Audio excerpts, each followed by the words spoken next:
또 하나님 말씀 증가하도록 하겠습니다. 같이 한번 말씀 읽겠습니다.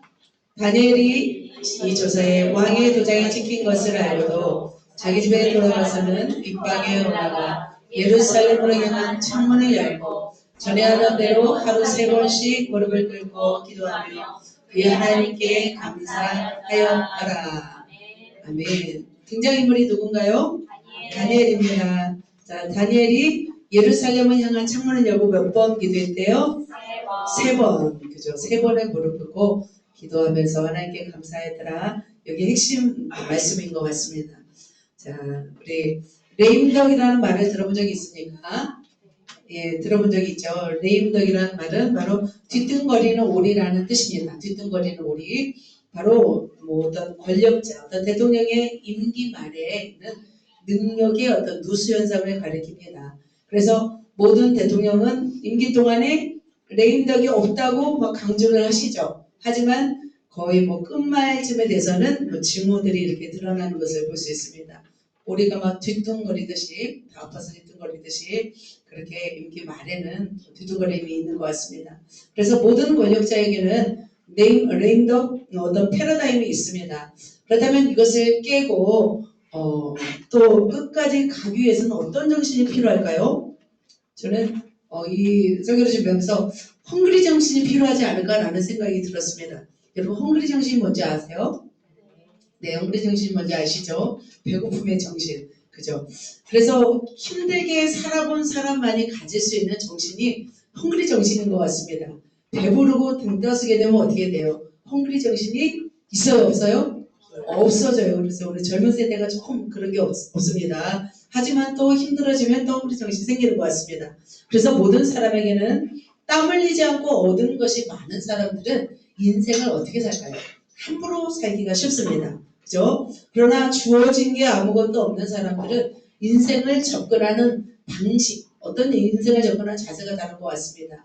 그래서 어떤 그런 내게 주어진 것이 없는 사람들은 한 발자국 한 발자국 운명이 걸린 것처럼 내 삶에 최선을 다합니다. 매 사건마다 매 순간마다 그것을 놓지 않으려고 집중하는 자세가 바로 헝그리 정신이 있는 사람이라는 생각이 듭니다. 그런 자는 쓰러질까요? 안 쓰러질까요? 결코 쓰러지지 않습니다. 자, 오늘 본문에는 헝그리 정신으로 유일하게 레임덕 패러다임을 깬 영적 거장이 있습니다. 바로 이런 레임덕의 모습이라면 철부업을 두는 모습처럼 보시죠. 그럼 이런 레임덕 패러다임을 깬 영적 거장이 있습니다. 그가 누구였을까요? 바로 다니엘입니다. 그는 15세에서 17세 정도에 포로로 끌려왔습니다. 그런데 오늘 본문에는 이 다니엘이 몇 살이 됐냐면 80세가 되었습니다. 그는 포로 신분이 되어서 타국에 와서 평생토록 살았습니다. 그가 인생의 마지막이죠. 80이 넘었다면 마지막에 어떤 결승점을 앞두고 다니엘에게 뭐가 찾아오냐면 죽음의 위기가 찾아옵니다. 우리에게도 마찬가지입니다. 80이 되고 90이 되어도 위기는 찾아오죠. 언제든지 여러분의 삶에도 위기는 닥쳐올 수 있습니다. 인생의 말년이 되었을 때 편안하게 모든 것을 정리하고 뭐 글을 쓰면서 어떻게 그렇게 인생을 마지막 정리하고 싶었을 때 그때 주님을 맞이할 때잖아요. 이제 곧 이제 하나님을 맞이할 텐데 어디에 던져지는 운명이 놓여지냐면 어떤 물? 사자굴에 던져지는 운명이 놓였습니다. 자, 그렇다면 왜 다니엘에게 이런 운명들이 계속 있었을까요? 왜냐면 그 시대 상황이 바로 혼란 속에 있었던 시기였기 때문입니다. 바벨론 왕국이 무너지고 이제 다음 대세의 나라 메데 파사, 그러니까 어떻게 보면 페르시아라고 볼 수 있습니다. 바벨론이 무너지고 아수르, 바벨론, 그 다음에 페르시아거든요. 바로 페르시아 전에 바로 메데라는 나라가 잠깐 패권을 장악합니다. 이때 바로 바벨론에 살고 있었던 바로 전설의 다니엘은 이때 메데바사 그 어떤 시대가 어떤 바뀌는 이 소용돌이 속에서도 다시 꽃을 피우며 등장합니다. 다리오 왕은 전국에 120명의 고관들을 세웁니다. 그리고 그 120명의 고관을 통치하는 관리하는 3명의 총리를 세우는데 바로 또 다니엘이 82세가 되었을 때 총리가 됩니다. 그런데 이 일은 다른 모든 신하들에게 무엇을 일으켰을까요? 질주를 일으키게 되었습니다. 왜냐하면 바벨론이 멸망되고 이제 고레스를 도와서 나라를 건국한 많은 사람들이 있었을 거 아니에요. 근데 노장, 나이가 80이 넘은 노인인 다니엘이 바로 이제 총리가 되었다는 사실에 사람들은 질투가 생기고 시기심이 생겼습니다. 그래서 총리와 고관들은 모든 총리들과 고관들은 어떻게 하면 이 다니엘을 죽일까 바로 이렇게 계략을 꾸미게 되었습니다. 그런데 다니엘은 어떻게 되었어요? 계략이 넘어갔을까요? 넘어갔어요. 넘어갔지만 하나님이 살렸죠. 자, 올무에 쳐놓은 이 사슴처럼 그물에 걸려들고 말았습니다. 그러나 그 그물이 다니엘에게는 장애물이 안 되었습니다. 여러분 공갈빵 먹어본 적 있어요? 공갈빵? 크잖아요. 근데 속에는 뭐가 있어요? 없어요? 터트려 보면 없잖아요. 마찬가지로 그렇게 위협하는 존재, 그렇게 올무를 놓아서 잠깐 걸리게 되었을지라도 결국 다니엘 앞에 다 무릎 꿇게 되었습니다. 노장은 살아있다. 여러분 들어보셨죠? 그것을 증명하였습니다. 그래서 영적 거장의 어떤 면모를 바로 나타낸 사람이 다니엘이었습니다. 그렇다면 우리가 오늘 살펴볼 것은 뭘까요? 다니엘은 나라가 바뀌고 정치 상황이 혼란한 속에서도 바로 최고의 위치를 유지했어요. 끝까지 유지했습니다. 위협하는 고관들의 시기심 속에서도 그는 신앙을 지키고 현실을 살아냈습니다. 그가 바로 이 레인 더 패러다임을 깨고 역전극을 펼치면서 오늘 우리에게 도전해주고 있습니다. 그래서 다니엘이 어떻게 그 도전들을 이겨냈는지 우리가 살펴볼 때 제가 볼 때는 그에게는 헝그리 정신이 있었다는 생각이 들었습니다. 그래서 마찬가지로 우리가 신앙생활을 할 때 헝그리 정신으로 꺼지지 않은 촛불처럼 타오른 그런 다니엘의 스토리를 보면서 우리가 그 안에서 다니엘이 어떻게 그렇게 승리하였는지 그 세 가지 능력을 살펴보고 그 세 가지 능력을 우리도 소유하시기를 예수님의 이름으로 축복합니다. 아멘. 같이 한번 말씀 이제 본문으로 들어가도록 하겠습니다. 레인 더 패러다임을 깬 다니엘의 능력 세 가지입니다. 그래서 다니엘이 이렇게 능력을 가지고 이겼다면 우리도 어떻게 될까요? 우리도 이것을 소유하는 것이 중요한 것 같습니다. 성경은 우리에게 그 사람의 모습만 그냥 나타내려고 하는 것이 아니었습니다. 우리에게 주는 메시지가 있다는 거죠. 너희들도 이렇게 살라고 하는 메시지를 오늘 주고 있습니다. 자, 첫 번째입니다. 다니엘의 능력 세 가지 중에 첫 번째는 뭘까요? 무음한 인격입니다. 일급수 물과 같은 깨끗한 어떤 인격을 가지고 있는 분이 바로 다니엘이었습니다. 성경의 인물 중에서 많은 인물 중에서 보면 요셉도 흠이 없었잖아요. 그죠? 두 번째로 누가 흠이 없어요? 다니엘이 흠이 없습니다. 자, 산천어가 살 수 있는 물이 어떤 물인지 아세요? 이것이 깨끗한 물이죠. 그 물은 그냥 먹어도 되는 물입니다. 그 물처럼 깨끗함을 소유한 사람이 바로 다니엘이었습니다. 지도자는 그런 것 같습니다. 인격이 무음해야 됩니다. 하나님의 사람들은 어떻게 돼야 될까요? 하나님의 사람들도 인격이 무음해야 합니다. 그래서 신자가 되기 전에 뭐가 되라? 사람이 되라. 이렇게 말이 있습니다. 점과 흠과 티가 없어야 세상에 영향력을 줄 수 있기 때문입니다. 그래서 우리는 끊임없이 우리 속에 있는 점과 흠과 티가 무엇인지 살펴야 됩니다. 우리가 낮은 자리에 있을 때는 연약함이 흠이 돼요? 안 돼요? 흠이 안 돼요. 그런데 여러분 높은 자리에 앉아있으면 연약함이 흠이 될까요? 돼요. 권사님이 됐을 때하고 전도사님이 됐을 때 차이가 나지 않아요? 엄청나요? 마찬가지죠. 그렇죠. 집사님이 있을 때하고 권사님이 있을 때하고 차이가 있을까요? 네, 있어요. 있는 것처럼 바로 높은 자리에 그렇다고 전사님 높고 권사님 낮고 이건 아니죠. 어떤 지책의 차이니까. 어떤 지도자의 위치가 되면은 나의 연약함이 뭐가 되냐면 흠이 된다는 거죠. 그런데 다니엘은 또 80세가 되었을 때 높은 위치에 앉게 되었습니다. 자, 그 당시 정치 상황을 잠깐 살펴보도록 하겠습니다. 바벨론이 이제 고레스에게 멸망합니다. 바벨론 왕 누구였어요? 느부갓네살, 그죠? 느부갓네살의 이제 아들들이 이제 멸망합니다. 그리고 나서 메대 바사로 이어져 갑니다. 이때 왕이 된 사람이 있습니다. 읽겠습니다. 다리오가 자기의 뜻대로 고관 120명을 세워 전국을 통치하게 하고. 왕이 누구예요? 다리오. 제가 말씀드렸잖아요. 바벨론을 누가 멸망시켰어요? 고레스. 근데 고레스인데 왜 갑자기 다리오가 통치하게 되었는가? 여러분 아시나요? 이 일을? 자, 다리오가 바로 전국을 통치하게 됩니다. 분명히 바벨론을 고레스가 멸망시켰는데 왜 다리오 왕이 등장하는가? 다리오 왕은 메대 왕이었습니다.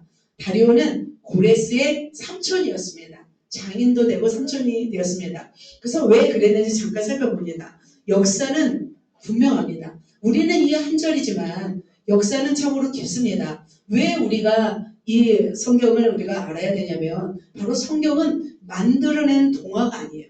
성경은 만들어낸 신화가 아니에요. 사실을 기록한 역사이고 성경은 사실이기 때문입니다. 바사왕 고레스가 있습니다. 자, 바사왕 고레스가 어디 있어요? 맨 아래줄에 있습니다. 그죠? 자, 고레스는 누구였냐면 메대의 나라 아스티아게스 보이시죠? 아스티아게스 죄송합니다. 아스티아게스의 손자였습니다. 손자였습니다. 외손자입니다. 어느 날 꿈을 꿉니다. 누가요? 아스티아게스의 딸 만데인이라고 써있죠. 어떤 보면은 만다네라고 써있습니다. 자, 만다네가 꿈을 꾸었습니다. 그런데 그 꿈 해석을 보면은 만다네가 만데인이 낳은 아들이 아스티아게스를 죽이고 메대 전체를 집어삼킬 것이라는 그런 꿈 해석이 나왔습니다. 그러자 아스티아게스는 그 공주를 어떻게 했을까요? 왕궁에 두었을까요? 쫓아냈을까요? 쫓아냅니다. 저 시골, 페르시아 시골, 그 당시에는 페르시아가 굉장히 작은 나라였습니다. 페르시아에 살고 있는 바로 누구? 캄비세스에게 바로 시집을 보냅니다. 그런데 만다인과 캄비세스 사이에서 아들이 태어납니다. 고레스. 그런데 얘가 성장하면서 보니까 아스티아게스에게 소문이 났습니다. 그러자 신하를 시켜서 고레스를 죽이려고 합니다. 그래서 신하가 가서 고레스를 죽이려고 했는데 어떻게 공주의 아들을 죽이겠습니까? 그래서 죽은 아들을 대신해서 데려가고 고레스를 살려둡니다. 그런데 이제 고레스가 성장하여서 딱 보니까 누구를 닮았어요? 할아버지를 닮은 거예요. 너무 멋진 거예요. 그래서 화가 났습니다. 아스티아게스가 화가 나서 그 신하의 아들을 죽입니다. 그러자 그 신하가 이제는 장성한 고레스를 찾아갑니다. 그 신하에게는 어떤 군사력이 있잖아요. 군사력을 가진 신하와 고레스가 만났습니다. 그래서 결국 고레스와 그 신하는 군사를 가진 신하는 메대를 쳐들어옵니다. 그러면서 바벨론까지 쳐들어옵니다. 이런 일이죠. 고레스가 엄청난 세력을 확장합니다. 맨 아래쪽 지도는 메대라는 나라였습니다. 그러나 이 메대를 멸망시키고 바로 이제 고레스, 페르시아에 살고 있었던 고레스가 이제 쳐들어오게 되었습니다. 바로 그때 어디로 쳐들어오냐면 바벨론 제국을 쳐들어옵니다.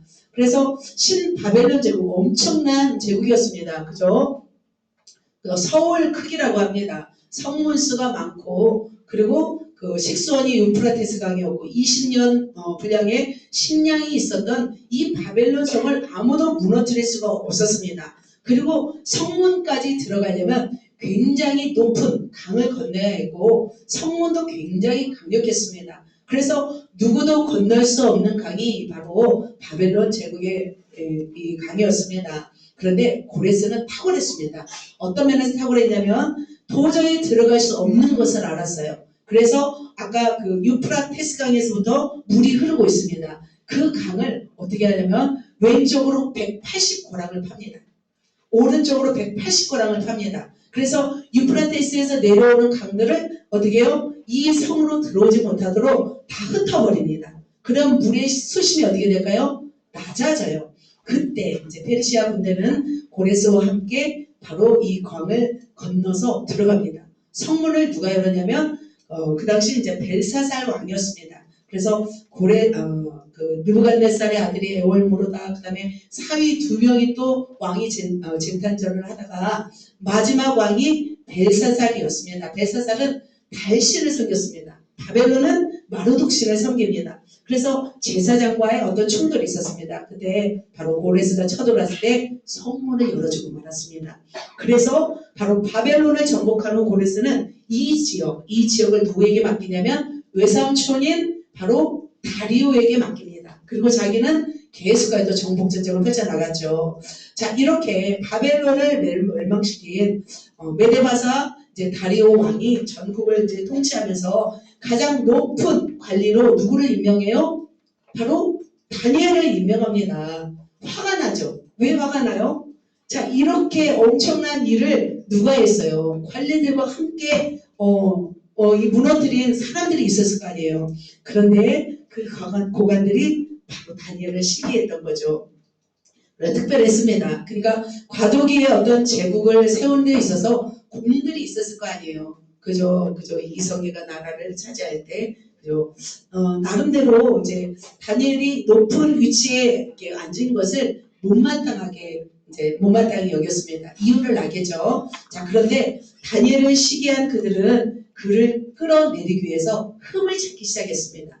그래서 다니엘을 고소하기 위해서 수많은 허점들을 찾고 또 찾았습니다.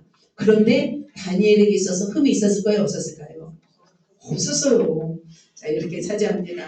다시 읽겠습니다. 이에 총리들과 고관들이 국사에 대하여 다니엘을 고발할 근거를 찾고자 했으나 아무 근거, 아무 허물도 찾지 아무 허물도 없음이었더라. 고발할 근거를 찾았습니다. 그러나 아무 허물이 없었습니다. 만일 어떤 다니엘이 의롭게 살고 진실되게 살고자 하는 사람이 아니었다면 그 자리는 위태했을 거예요. 그런데 그는 진실했습니다. 그리고 충성되었습니다. 어떤 임무를 부여받더라도 공정하고 의롭게 처리했습니다. 그래서 뇌물을 또 받지 않았겠죠. 불법적인 방법을 채택하지 않았습니다. 철저히 완전하다고 할 만큼 그는 순전한 삶을 살았던 것을 볼 수 있습니다. 사랑하는 성도 여러분, 그렇다면 우리는 어떻게 해야 될까요? 다니엘은 정감과 티가 없었습니다. 아무리 찾아도 없었습니다. 그래서 그 고관들은 어떤 걸 찾았냐면 바로 법으로는 없으니까 하나님의 율법에서 이제 흠을 찾으려고 했던 것을 볼 수 있습니다. 그래서 그를 고소하려고 하나님의 율법에서 이제 어떤 올무를 놓기 시작했습니다. 그렇습니다. 우리가 지도자가 되고 셀 리더가 되고 이제 높은 위치에 오르게 되면 영향력을 나타내기 위해서 우리는 무엇을 제거해야 될까요? 내 속에 있는 흠을 제거해야 될 줄 믿습니다. 틈을 제거해야 될 줄 믿습니다. 그래서 하나님이 쓰시는 사람은 어떤 사람일까요? 깨끗한 사람인 것 같습니다. 그래서 디모데후서 2장 20절에 있잖아요. 큰 집에는 금그릇, 은그릇 뿐만 아니라 나무그릇과 질그릇이 있어서 귀에 쓰이는 것도 있고 천하게 쓰인 것도 있나니 그런데 하나님은 어떤 자를 써요? 깨끗하게 주인의 쓰심에 합당한 그릇을 주님은 쓰신다고 말씀하고 있습니다. 그래서 주님은 하나님이 쓰실 그릇을 위해서 깨끗하게 하심에 쓰십니다. 하나님이 당신의 백성들이 만일 적당한 것으로 뒤엉켜 있을 때 혼란스러울 때 해결 방법이 있습니다. 하나님은 어떻게 하실까요? 연단을 통해서 불순물을 제거하는 것을 볼 수 있습니다. 그래서 공동체를 새롭게 하는 방법으로 하나님은 바로 마지막 카드 연단을 통해서 하나님의 어떤 사람의 쓰시기에 합당한 모습으로 변화시키는 것을 볼 수 있습니다. 그래서 우리는 우리 안에 있는 점과 흠과 티를 제거하는 작업을 어떻게 해야 될까요? 계속해야 될 줄 믿습니다. 우리가 내 안에 흠이 있거나 내 안에 틈이 있으면 누구의 공격을 받아요? 원수마귀의 공격을 받아요. 또 누구의 공격을 받아요? 사람의 공격을 받더라고요. 우리의 잘난 모습으로는 흠을 잡지 않습니다. 우리의 무엇 때문에 부족함 때문에 우리는 흠을 잡히기가 쉽습니다. 그렇다면 우리 안에 있는 흠과 티를 어떻게 찾아내고 우리가 발견해야 될까요? 우리가 매일 씻으면 될까요? 물로 씻을까요? 그러다 우리의 흠과 티가 없어지나요? 우리 안에 몸부림이 있어야 될 줄 믿습니다. 여러분 안에 흠과 티가 보이는지요? 내 거가 잘 보이나요? 대부분은 남의 거가 보여, 내 거가 잘 보여요? 남의 거가 더 쉽게 보입니다. 그죠? 그래서 주님이 말씀하시는 것 같아요. 남의 티를 보고 비판하지 말라고 합니다. 그래서 어찌하여 형제의 눈 속에 있는 티를 보고 내 눈 속에 있는 들보를 깨닫지 못하느냐. 뭐라 내 눈 속에 들보가 있는데 어찌하여 형제에게 말하기는 나로 내 눈 속에 있는 티를 빼게 하라 하겠느냐. 주님이 말씀하고 있습니다. 그래서 남의 눈 속에 있는 티를 보지 말고 내 속에 있는 무엇을 빼라? 들보를 빼라. 주님이 말씀하고 있습니다. 때로는 어쩌면 이제 상대방에게서 보이는 흠이 있죠. 그러면 그 흠이 뭘까요? 때로는 내 흠이 될 수 있는 거예요. 내 흠이 될 수 있는 거예요. 내가 흠이 있는 것이 다른 사람의 흠이 더 잘 보이는 것을 볼 수 있습니다. 그래서 하나님은 우리에게 누구를 붙여줘요? 사람을 붙여주셔서 서로를 통해서 누구를 보게 하는 거예요? 나를 보게 하는 것인 줄 믿습니다. 자, 아이를 키우면 어떤가요? 나의 모습이 그대로 보이지 않나요? 보이죠? 안 보이나요? 안 보이시나 봐요? 그죠? 저도 보여요. 아이를 키우면 내 모습이 보인다는 거죠. 그래서 주님은 여러분의 자녀를 통해서 내 모습을 보게 하는 것입니다. 그래서 주님은 또 말씀하고 있습니다. 우리의 흠과 티를 없애기 위해서 하나님은 어떤 사람들끼리 하나 되라고 하시냐면 주를 깨끗하게 부르는 자들과 함께 의와 믿음과 사랑과 화평을 따르라 이렇게 말씀하고 있습니다. 그래서 우리의 신앙생활에 있어 가장 큰 목표는 뭘까요? 저는 거룩이라고 생각합니다. 주님은 우리가 보존되기를 원하십니다. 두 번째 절 보면 너의 영혼과 혼과 몸이 우리 주 예수 그리스도께서 강림하실 때에 뭐예요? 흠없게 보존되기를 원하노라. 주님은 말씀하고 있습니다. 우리가 흠없게 보존되기를 원해요. 바로 우리의 육체만 보존돼요? 우리 영혼만 보존돼요? 우리의 생각과 우리 마음까지도 흠없기를 주님이 너무 원하십니다. 그렇다면 그 흠없게 보존되기 위해서 우리가 할 일은 뭘까요? 말씀과 기도로 거룩하여짐이라 말씀하고 있습니다. 우리가 흠이 없이 되어진다는 것은 뭐냐면 결국은 말씀과 기도인 거죠. 말씀을 통해서 나를 깨닫게 하고 또 기도를 통해서 그들을 제거하는 힘밖에 없는 줄 믿습니다. 바라오기는 우리 모든 성도님들 가운데 바로 이 흠과 티를 제거하고 흠없게 거룩하게 보존되기를 예수님의 이름으로 축복합니다. 아멘. 그렇다면 두 번째 보도록 하겠습니다. 자, 레임더 페르다메은 다니엘의 능력 세 가지 두 번째 읽겠습니다. 시작. 원칙의 영성. 하루 세 번 기도. 그는 무엇을 소유했어요? 원칙이 있었어요. 그는 내공이 있는 영성 사역자였어요. 내공이 있는 영성을 소유한 사람이었습니다. 그 내공의 근본은 무엇이었어요? 무엇을 지키는 것? 원칙을 지키는 삶이었습니다. 그래서 우리의 영적 실력도 마찬가지죠. 원칙이 있어야 됩니다. 영적 실력은 또 어떻게 돼요? 계속해서 과거에 우리가 무엇을 했다 해서 그것이 우리의 실력인가요? 아니에요. 현재 진행형으로 지금도 나타내는 것이 바로 영적인 실력입니다. 그래서 어제의 은혜를 과거의 은혜를 우러먹고 우리는 살 수 없습니다. 그래서 날마다 우리는 이 원칙을 지키면서 영혼을 닦는 훈련이 있어야 돼요. 이 영혼을 닦는 훈련이 있는 사람은 어려운 순간에 뛰어넘는 뭐가 있냐면 분별력이 있는 줄 믿습니다. 자, 다니엘은 바로 예루살렘을 향해 어떻게 했어요? 하루 몇 번? 세 번 기도하는 원칙이 있었습니다. 그래서 그 원칙을 통해서 그는 성장하였습니다. 그런데 그 원칙으로 인해서 다니엘은 큰 공경에 빠지게 됩니다. 그래서 다니엘을 참수하고 없애버리고 싶어하는 총리들이 법령을 만들었습니다. 어떤 법령을 만들었냐면 평상시 흠이 없으니까 평상시 세 번 기도하는 것을 알고 있어서 그 어인을 집어서 그걸 통해서 금령을 만들고 발표하게 됩니다. 자, 한번 밑에 줄만 한번 읽어볼까요? 자, 이제부터 30일 동안에 누구든지 왕 외에 어떤 시댁이나 사람에게 무엇을 구하면 사자들의 먼저 기록하는 것입니다. 네, 그러죠. 나라의 모든 총리, 지사, 총독과 법관, 관원이 의논했습니다. 법률을 세웠습니다. 어떤 법률? 30일 동안에 어떤 신에게나 어떤 사람에게나 기도하면 어디에 넣는데요? 사자굴. 거기는 사자가 많았나 봐요. 그죠? 우리나라는 사자가 없잖아요. 그죠? 사자가 그 지역은 어떻게 사자가 많았는지, 사자는 어떻게 잡았는지 궁금해요. 또 그죠? 안 그래요? 사자를 어떻게 또 잡아와서 또 사자굴을 만들어놨는지. 아무튼 무서운 사람들입니다. 사자굴에 넣기로 한 것입니다. 30일 동안이죠. 그래서 허수아비 같은 왕 다리오 왕이 그때 62세였습니다. 그 당시에는 수명이 짧았죠. 그래서 고레스가 이제 전체를 관할하고 이제 한 지역을 맡은 다리오 왕이었기 때문에 언제든지 자기는 왕위에서 물러날 수 있는 상황이었습니다. 그리고 다리오 왕은 누구의 아들이었어요? 아까 아스티아게스. 굉장히 강력한 왕이었잖아요. 그 왕의 아들로서 다리오 왕은 이렇게 막 뭐랄까 좀 강력한 왕은 아니었던 것 같습니다. 62세에 이제 왕이 된 거 보면은 바로 이제 고레스에게 언제든지 왕위를 물려줘야 할 것을 알았기 때문에 자신을 높이고 막 이렇게 속닥속닥하는 이 고관들 총리들의 말에 속았습니다. 그래서 다니엘을 없애려는 이 법안일도 모르고 어떻게 해요? 그 법안에 사인을 하게 되었습니다. 이렇게 사인을 하게 되면은 그 당시에는 이 법이 지켜져야 하는 상황이었습니다. 바로 최고의 관직이었고 살아온 노하우가 있었던 다니엘은 이것을 관가했을까요? 이것을 굉장히 중요하게 생각했을까요? 아니면 어떻게 생각했을까요?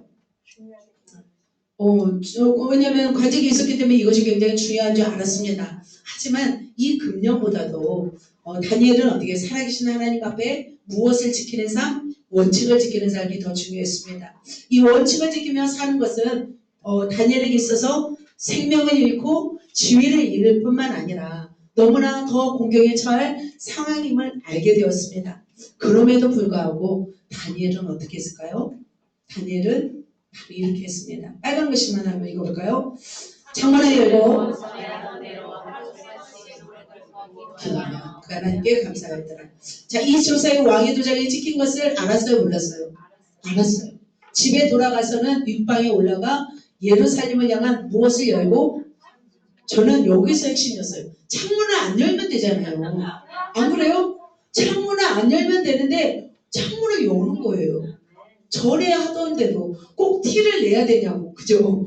창문을 안 열고 기도하면 되는데 그렇게 전에 하던 대로 창문을 열고 무릎을 꿇고 기도하였습니다. 저는 이걸 보면서 뭘 느꼈냐면 신앙의 내공이 쌓인 사람은 위기의 순간에 차원이 다른 선택을 합니다. 그죠? 신앙의 내공이 없는 사람은 어떻게 했을까요? 창문 꼭 닫았을 것 같습니다. 그렇지 않을까요? 몰래 기도했습니다. 그런데 내공이 쌓인 사람은 차원이 다른 선택을 합니다. 어떻게 보면 이것이 무모해 보이잖아요. 그런데 하나님의 관점에서는 어떨까요? 하나님의 관점에서는 현명한 거죠. 그렇다면 여러분은 어떻게 하시겠습니까? 여러분은 한 달만 기도하지 않으면 됩니다. 그죠? 두 번째로 몰래 하면 됩니다. 그리고 눈을 닫고 기도하면 됩니다. 그죠? 그런데 다니엘은 어떻게 했어요? 다니엘은 전에 하던 대로 원칙을 지키면서 하루 3번 무릎을 꿇고 하나님께 기도하였습니다. 다니엘은 사자굴에 들어갈 것을 알면서도 기도하는 법령을 어겼습니다. 그래서 결국 다니엘은 이 사냥꾼의 올무에 걸려들고 만 거죠. 어떻게 보면 걸려들었습니다. 그래서 다니엘은 끌려갔어요? 끌려갔습니다. 어디로? 사자굴로 끌려갔습니다. 창문을 열고 이렇게 기도했죠. 그런데 사자굴에 들어갔습니다. 사자굴에 들어갔을 때 어떤 일이 일어났을까요? 이런 일이 일어났습니다. 사자들의 입을 어떻게 하셨어요? 하나님이 봉하여 줬습니다. 그래서 사자들이 상의하지 못하였어요. 사자들이 어떻게 했어요? 다니엘을 보고 소, 닭 보듯이 보셨습니다. 여러분 소와 닭 아세요? 소와 닭? 저는 소하고 닭은 안 친해요. 여러분 모르시죠? 젊은 사람들은 모르시죠? 근데 보니까 닭은 뭐 소에 대해서 관심이 없고 소도 닭에 관심이 없더라고요. 이런 상황이었습니다. 사자들이 다니엘에게 관심이 없었습니다. 그래서 다니엘은 그곳에서 무엇하고 있었을까요? 바로 기도하고 있지 않았을까 생각이 들었습니다. 그래서 왜냐하면 기도하지 않고 있으면 또 언제 물지 모르잖아요. 밤새도록 있어야 되니까 계속 기도하지 않았을까 생각이 듭니다. 그러다 사자들이 배가 안 고파서 안 물었을까요? 아니 좀 너무 늙어가지고 맛이 없을까봐 그랬을까요? 왜 그랬을까요? 바로 하나님이 천사를 보내서 사자의 입을 막으셨기 때문입니다. 그래서 다니엘의 모든 부분까지도 아시는 하나님이 이 다니엘을 건져주셨습니다. 기도하면 죽을 상황이었습니다. 바로 이 모습이 다니엘이 바로 원칙을 지키며 영적으로 살아낸 그의 실력이었습니다. 그렇다면 이 사자들이 진짜 굶주렸다고 하는데 진짜 뭐 힘이 없는 사자들이었을까요? 아니었어요. 보면은 이제 다니엘을 참수한 사람들을 집어넣습니다. 처자들과 함께 집어넣으니까 어떻게 돼요? 굴 바닥에 닿기도 전에 그대로 옮겨서 뼈까지도 부서뜨렸어요. 그만큼 강력한 사자들이 다니엘은 어떻게 했어요? 물지도 않았어요. 입이 동하해졌어요. 그것은 하나님의 은혜인 줄 믿습니다. 사랑하는 성도 여러분, 다니엘의 이런 모습을 보면서 여러분 무엇을 느끼는지요? 아무리 그를 죽이려는 올무를 놓아졌을지라도 하나님 앞에 원칙을 지키며 살아간 그는 하나님 위험 속에서도 지킴을 받았습니다. 굶주린 사자굴 속에서도 건짐을 받았습니다. 그렇다면 무엇이 그를 승리케 했어요? 바로 내공을 쌓은 것이 그의 승리 비결이었습니다. 다니엘은 신앙적인 내공을 가졌지만 가졌기에 이 일을 승리할 수 있었습니다. 어떻게 보면 이 일이 무모해 보였습니다. 그죠? 하지만 남들과 차원이 다른 승부수를 던졌습니다. 이 내공을 가졌기 때문에 세상에서도 승리하는 것을 볼 수 있습니다. 여러분이 내공을 가진다면 세상에서도 무너지지 않을 줄로 믿습니다. 그 내공은 무엇이었어요? 바로 원칙을 지키며 하루에 3번 하는 무엇이었어요? 기도였습니다. 자, 다니엘이 바빴어요? 안 바빴어요? 3명이잖아요. 총리 3명. 120명을 관리하는 총리 3명 중에 한 사람이에요. 굉장히 많은 국정 운영의 책임자로 굉장히 바빴습니다. 그럼에도 불구하고 그가 매일 하는 일이 있었습니다. 매일 뭘 했어요? 기도를 했습니다. 그것은 시간 낭비였어요? 시간 낭비가 아니었습니다. 그 기도의 시간을 통해서 가장 많이, 가장 빨리, 가장 탁월하게 일을 감당할 수 있었습니다. 그래서 다니엘은 어떤 일이 있어도 무슨 일이 있어도 반드시 기도의 시간을 놓지 않았습니다. 바로 그것이 그의 깊은 내공, 영적인 내공을 쌓을 수 있었던 비결이었습니다. 반드시 신앙을 지키기 위해서는 반드시 원칙적인 삶이 필요합니다. 그래서 그 원칙적인 삶은 나를 어떻게 할까요? 나를 견고하게 합니다. 공부를 잘하는 사람이 있잖아요. 그래서 공부를 잘하는 사람 한 사람 있네요. 네, 그죠?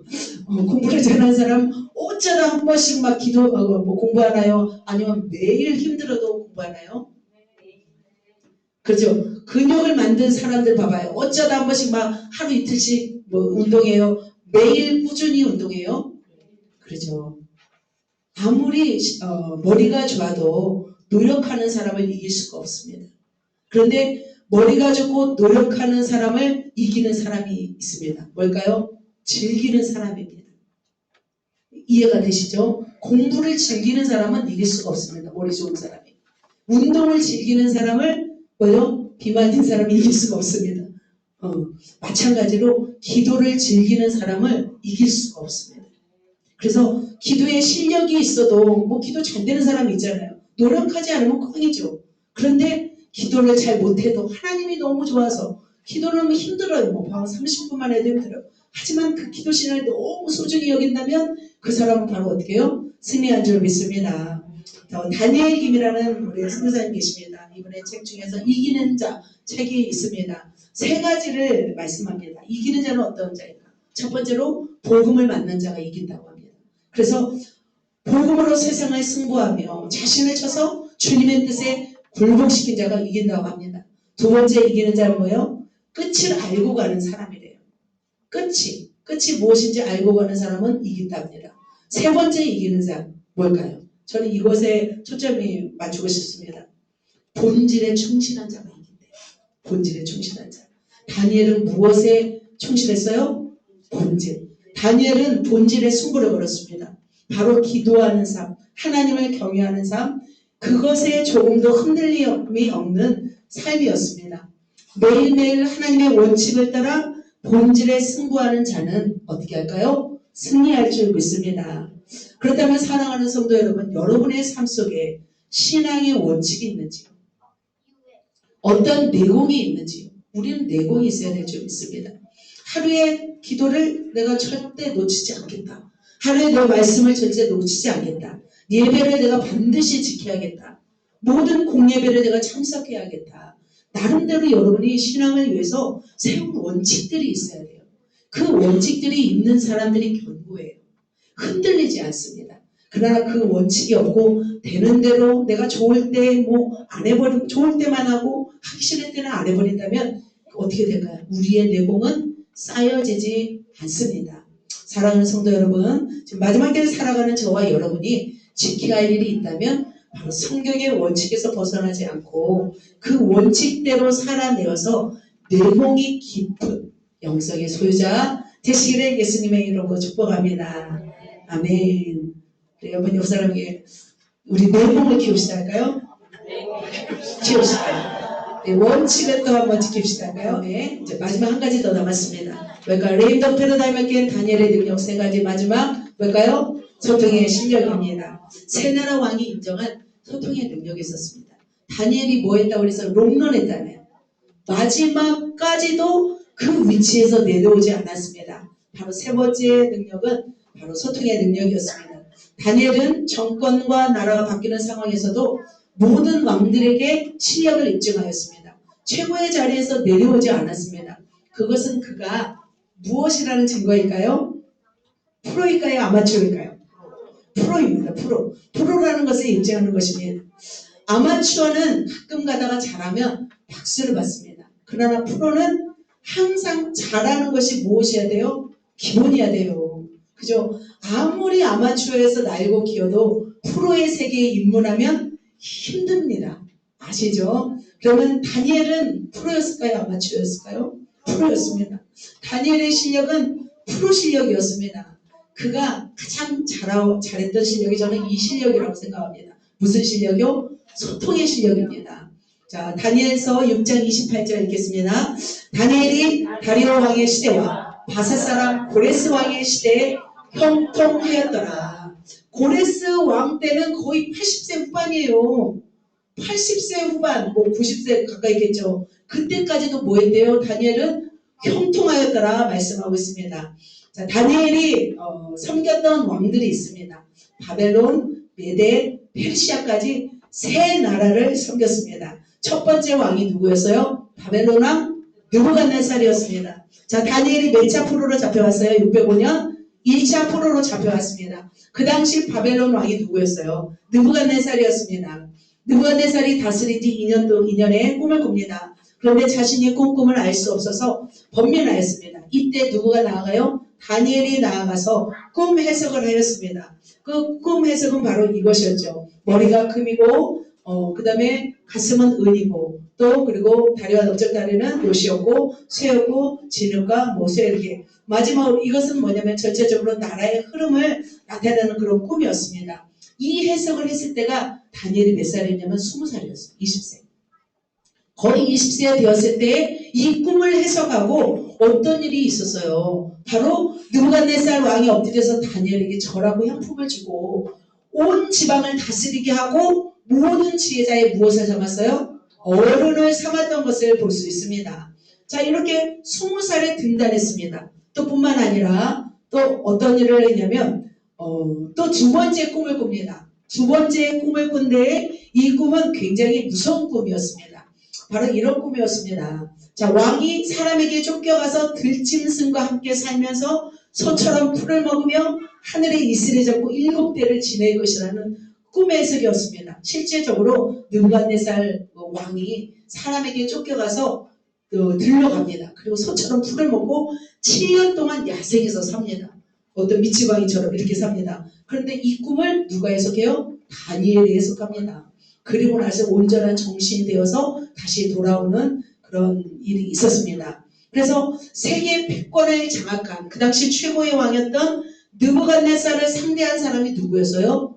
다니엘이었어요. 그는 지난주 말씀드렸잖아요. 무슨 주의? 무슨 가치? 우월주의.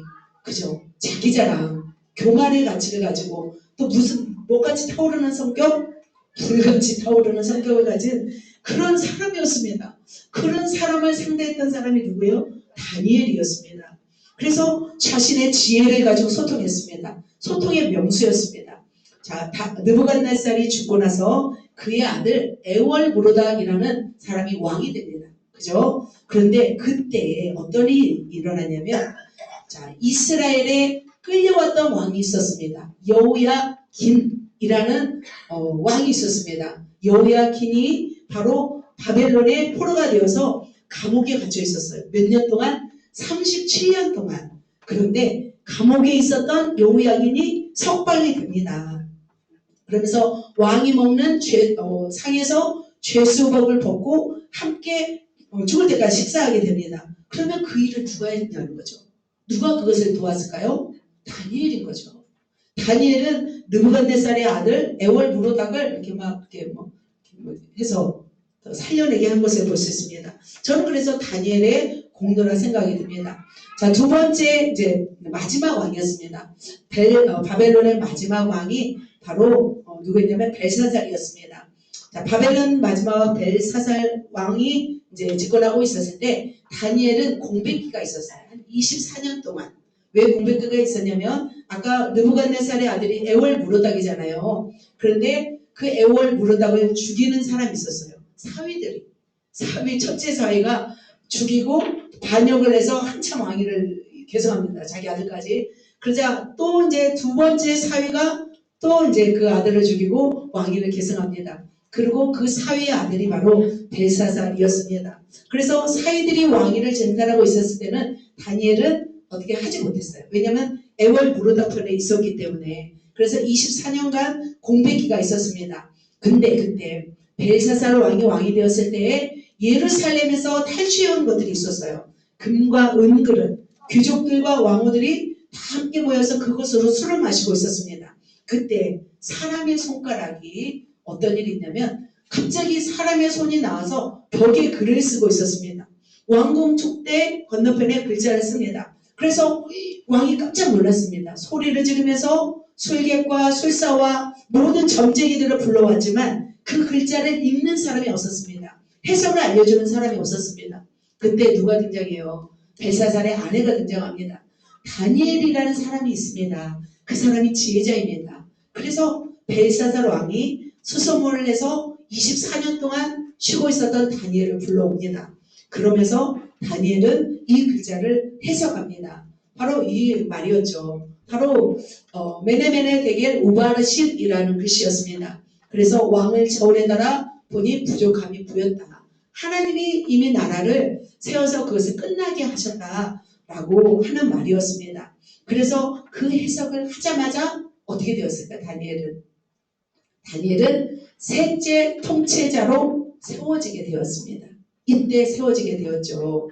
벨사살 왕이 이렇게 벨사살 왕 때도 바로 셋째 통치자로 바로 세워지는 그런 명부를 지니게 되었습니다. 자, 그 다음에 이제 세 번째 왕이 누구예요? 메대왕 다리오였습니다. 이제 바벨론의 시대가 끝났습니다. 제가 말씀드렸죠. 그리고 나서 바로 어떤 나라? 메데파사. 바로 그때 이제 고레스가 바로 왕이 되지 않고 고레스는 계속해서 이제 점령해 나가고 바로 다리오, 자기 외삼촌인 다리오를 왕으로 세웠습니다. 그런데 그날이 언제였냐면 바로 벨사살 왕이 벽에 글씨가 써서 그 해석한 날이 제국의 최후 날이었습니다. 그날 밖에서는 페르시아군이 아까 말씀드렸죠. 에워싸고 있었습니다. 그날 밤에 고레스 왕에게 바로 벨사살이 죽임을 당하고 다음에 바로 다리오가 왕이 되었습니다. 그래서 최첨단 어떤 아스팔트로 되어 있는 나라, 어떤 정비한 나라였고 그냥 철옹성 같은 강력한 성이었습니다. 무너지지 않을 것 같은 바벨론이 무너지게 되었습니다. 그러고 나서 다리오 왕이 바로 이렇게 세워졌고 다리오 왕은 바로 다니엘을 굉장히 의지했던 것을 볼 수 있습니다. 3절에 보면 그죠? 다니엘은 마음이 민첩하여 총리들과 고관들을 위해 뛰어남으로 왕이 그를 세워서 전국을 다스리게 되었습니다. 그러니까 세 번째 위치로 앉았잖아요. 아까 벨사살 왕 때. 그러면 벨사살 왕 때 세 번째 자리에 앉아서도 다니엘은 어떻게 다리오 왕이 되었을 때는 다니엘을 내릴 수도 있었어요. 그런데 어떻게 다리오 왕은 다니엘을 또다시 세운 것을 볼 수 있습니다. 이렇게 해서 다니엘은 또 다리오 왕에게 발탁되어서 사용되었습니다.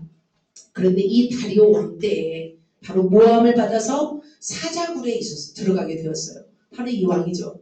그때가 이제 82세 정도였을 때 왕은 이 다니엘을 너무너무 사랑했어요. 그래서 자기가 조서를 이렇게 사인을 했잖아요. 금령을 발표하고. 그럼에도 불구하고 다니엘이 잡힌 것을 보고서 금식을 했습니다. 오락을 그쳤습니다.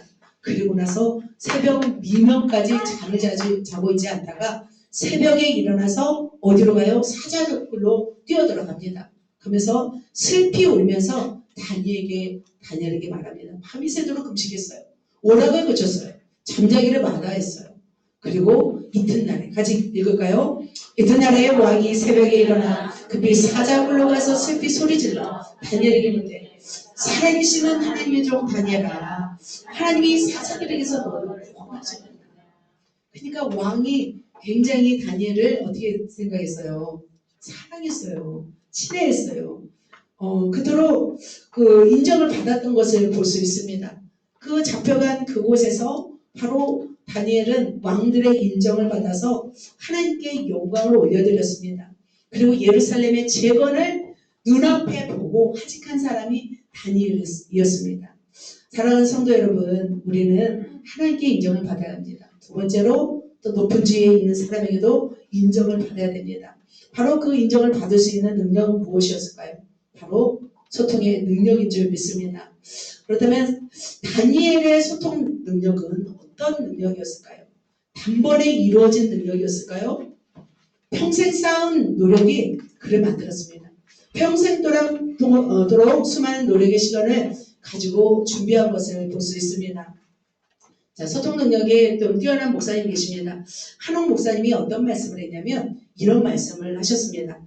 한 번 오는 기회를 잡아 영웅이 되는 것은 중요하지 않다라고요. 한 번 오는 기회를 잡아 영웅이 되는 것은 중요하지 않다. 비상한 뒤 계속 하늘에 떠 있어야 한다. 비상한 뒤 하늘에 계속 떠 있어야 한다. 진정한 실력은 뭐라고 하셨냐면 장거리 경주 실력이라고 합니다. 그래서 끝없는 업그레이드를 해야 하며 지속적인 현재 진행형으로 전진해야 한다라고 말씀하셨습니다. 그래서 진정한 실력을 갖추기 위해서 우리는 어떻게 되면 끊임없는 무엇을 해야 돼요? 업그레이드를 하면서 끊임없이 현재 진행형으로 우리는 달려간다고 말씀하고 있습니다. 그래서 다니엘은 어떻게 했을까요? 이 80이 넘은 나이까지 그는 계속해서 업그레이드 했던 거죠. 그래서 소통의 귀재로 살아남았던 거죠. 그렇다면 우리는 어떻게 해야 될까요? 과거에 받았던 훈련으로, 과거에 받았던 은혜로 우리가 울고 먹고 살아야 될까요? 아닌 거예요. 훈련을 받아 우리는 새롭게 변화될 줄 믿습니다. 그렇다면 다니엘이 장거리를 뛰면서 바로 소통을 위해서 능력을 소유했습니다. 어떤 능력이었어요? 첫 번째, 사람을 아는 통찰력이 있었습니다. 그래서 모든 사람을 사람과 소통할 수 있는 능력이 있었습니다. 또 어떤 사람은 개하고도 소통을 잘하시더라고요. 그죠? 우리 권사님은 토끼하고 소통을 잘하시나요? 토끼하고? 네. 어떤 사람은 동물과도 소통을 잘합니다. 동물도 이제 교감이 되죠. 사람과 소통하는 것이 제일 중요한 것 같습니다. 그래서 우리가 그러면 사람과 소통하기 위해서 해야 할 일은 뭘까요? 사람을 알아야 되죠. 그 사람을 향한 하나님의 마음을 알아야 되고 그 사람을 아는 것이 중요한 줄 믿습니다. 그 사람의 언어를 알 때 우리는 소통할 수 있습니다. 그 마음의 그릇이라는 것이 있습니다. 그래서 마음의 그릇이 큰 사람일수록 많은 사람을 품을 수 있는 그릇입니다. 그래서 나보다 뛰어난 사람을 품을 수 있는 사람이 마음의 그릇이 큰 그릇입니다. 많은 사람을 품을 수 있는 그릇은 넓은 그릇입니다. 그래서 다니엘은 어떤 그릇이었을까요? 큰 그릇이었죠. 왕들을 다 상대했잖아요. 그리고 넓은 그릇이었습니다. 그래서 나라가 바뀌는 상황 속에서도 레임덕의 위기가 없었던 것을 볼 수 있습니다. 느부갓네살, 에월모르다, 고레스, 다리오 다 모든 왕들을 다 섭렵했어요. 다니엘은 대단한 사람이었습니다. 최고의 지혜자로 등극하여 그렇게 최고의 자리에서 활동하였습니다. 두 번째로 무슨 능력? 현실을 뚫는 통찰력이 있습니다. 다니엘은 현실을 볼 수 있는 안목이 있었습니다. 자, 국정 운영을 하는데 높은 주위에 있었다면 알아야 할까요? 몰라야 할까요? 현실을 알아야 되죠. 그래서 현실을 설명하기 위해서는 현실을 넘어선 곳에서 현실을 살펴봐야 한다고 합니다. 그 말이 조금 어렵더라고요. 그리고 현실 너머에 23세기에서는 자연권을 어디서 얻냐면 현실에서 얻어야 한다고 합니다. 한 시대가 가면서 소용돌이가 있습니다. 정치적, 경제적, 어떤 사회적, 문화적 소용돌이가 있습니다. 그런데 다니엘은 이 소용돌이 가운데 모든 상황을 입체적으로 볼 수 있는 실력을, 통찰력을 가졌던 것을 볼 수 있습니다. 세 번째 뭐예요? 미래를 보는 통찰력. 다니엘은 사람, 현실뿐만 아니라 무엇을 봤어요? 미래에 일어날 일들을 영적으로 깨달았습니다. 그래서 미래에 일어날 일들을 꿈과 환상을 통해서 알았습니다. 그래서 그는 현실과 함께 보이지 않는 미래의 4차원 세계를 알고 영적 세계를 깨달았습니다. 그렇기 때문에 새로운 왕들이, 새로운 나라가 변화되어도 그들을 상대할 수 있었던 것을 볼 수 있습니다. 그렇다면 우리는 어떻게 될까요? 우리도 소통을 위해서 지속적인 업그레이드를 해야 될 줄 믿습니다. 내가 지금 제자된 것으로 만족한 것이 아니라 새로운 제자를 세우기 위한 소통, 시대적 소통, 마지막 다가올 미래와의 소통을 우리가 할 수 있는 그런 통찰력을 길러야 될 줄 믿습니다. 그런 실력을 갖춘다면 시대를 거슬러 나이에 상관없이, 나이가 문제가 아니에요. 다니엘은 80대 후반에 쓰임받았어요. 나이가 문제가 되는 것이 아니라 그렇게 계속해서 여러분이 업그레이드 됐다면 하나님의 소통의 기제로 이 마지막 때 귀하게 쓰임 받을 줄 믿습니다. 말씀을 정리합니다. 바로 레임덕 패러다임을 깬 다니엘의 세 가지 전설적 차원 같이 읽겠습니다. 무능한 인격, 두 번째 원칙의 영성, 세 번째 실력. 이 세 가지를 다 소유하시는 저와 여러분 되시기를 예수님의 이름으로 축복합니다. 아멘. 우리 옆 사람에게 우리 업그레이드 합시다. 할까요? 소통의 천재 됩시다. 할렐루야. 자, 기도하겠습니다.